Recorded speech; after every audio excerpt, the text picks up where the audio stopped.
Hi friends, ഒരു ദിവസം ഇങ്ങനെ ഇരുന്നപ്പം രാത്രിയിലത്തെ ഫുഡ് വെളിയിൽ നിന്ന് കഴിക്കാമെന്ന് വിചാരിച്ചിറങ്ങിയതാണ്. ഫസ്റ്റിൽ ഐസ്ക്രീമിൽ നിന്ന് സ്റ്റാർട്ട് ചെയ്യാമെന്ന് വിചാരിച്ചു. നമ്മുടെ നന്ദുട്ടിക്ക് ബോൾ ഐസ്ക്രീം മതിയെന്ന് പറഞ്ഞു കേട്ടോ. ഐസ്ക്രീമൊക്കെ കഴിക്കാൻ നല്ല എക്സ്പേർട്ടായിപ്പോയി നന്ദുകുട്ടി. അങ്ങനെ ഞങ്ങൾ ഐസ്ക്രീമൊക്കെ കഴിച്ചിട്ടാണ് ഫുഡ് കഴിക്കാൻ പോയത്. നന്ദൂസിനോട് ഇപ്പോൾ എന്തോ വേണമെന്ന് ചോദിച്ചാലും ഐസ്ക്രീം മതിയെന്നാണ് പറയുന്നത്.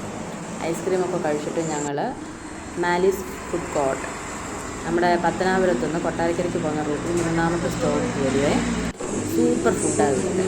ഭക്ഷണമൊക്കെ ഓർഡർ ചെയ്തിട്ട് നല്ല രസമാണ്. ഭക്ഷണം വരുമ്പോഴത്തേന് കണ്ടുകൊണ്ടിരിക്കുന്ന ഒരുപാട് കാഴ്ചകളൊക്കെ ഉണ്ട് കേട്ടോ. നല്ല അടിപൊളി പിക്ചേഴ്സും ചെടികളും അങ്ങനെ ഒരുപാട് കാഴ്ചകളുണ്ട്.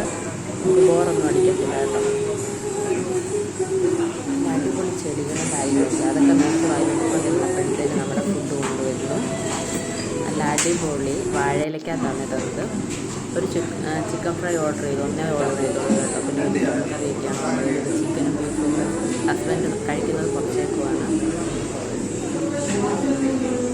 ഇവിടുത്തെ ഫുഡിൻ്റെ ടേസ്റ്റ് പറഞ്ഞറിയിക്കാൻ കഴിയില്ല. ഞാൻ ഇന്നേ വരെ ഒരു കടയിൽ ഇത്ര ടേസ്റ്റിയായിട്ട് ഫുഡ് കഴിച്ചിട്ടില്ല. അവിടുത്തെ ഏത് ഭക്ഷണമായാലും ഉച്ചയ്ക്ക് കൊടുക്കുന്ന ബിരിയാണിയൊക്കെ ആണെങ്കിൽ നമുക്ക് വീണ്ടും വാങ്ങി കഴിക്കാൻ തോന്നും. അതുപോലെ ടേസ്റ്റിയായിട്ട് നമ്മുടെ നന്ദുട്ടിയുടെ കയ്യിൽ ഐസ്ക്രീം ബാലൻസ് ഉണ്ടായിരുന്നു കേട്ടോ.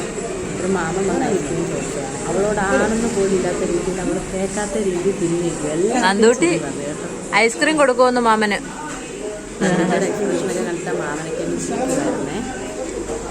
ഒട്ടും ചെവിയേക്കാൻ വേണ്ടി അവസാനം ആ മാമൻ പറഞ്ഞു മോളിരുന്ന് കഴിച്ചോന്ന് പറഞ്ഞപ്പോഴാണ് അവൾ വിളിക്കുന്നത് കേട്ടോ.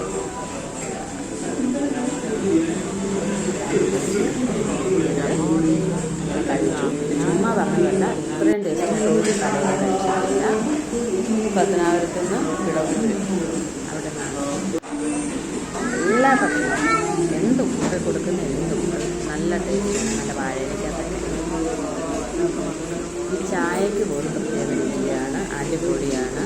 നമ്മുടെ നന്ദൂസ് വെളിയിലിറങ്ങി കഴിക്കാൻ വലിയ മടിയാണ്. അല്ലെങ്കിൽ കഴിക്കാൻ അവൾ മടിയാണ്. പെറോട്ട അവൾ എനിക്ക് തരുവാണ്. ഒരു ശകലം പോലും കഴിച്ചില്ല.